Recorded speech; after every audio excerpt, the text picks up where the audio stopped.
അത് നേരെ കളിയാ.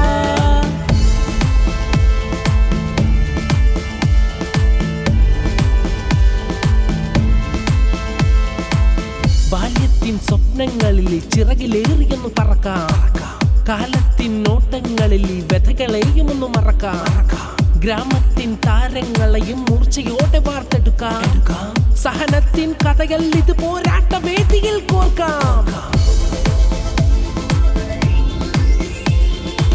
ബാല്യത്തിൻ സ്വപ്നങ്ങളിൽ ചിറകിലേറിയൊന്നു പറക്കാം, കാലത്തിൻ നോട്ടങ്ങളിൽ വ്യഥകളെയൊന്നു മറക്കാം, ഗ്രാമത്തിൻ താരങ്ങളെയും മൂർച്ചയോടെ വാർത്തെടുക്കാം, സഹനത്തിൻ കഥകൾ ഇത് പോരാട്ട വേദിയിൽ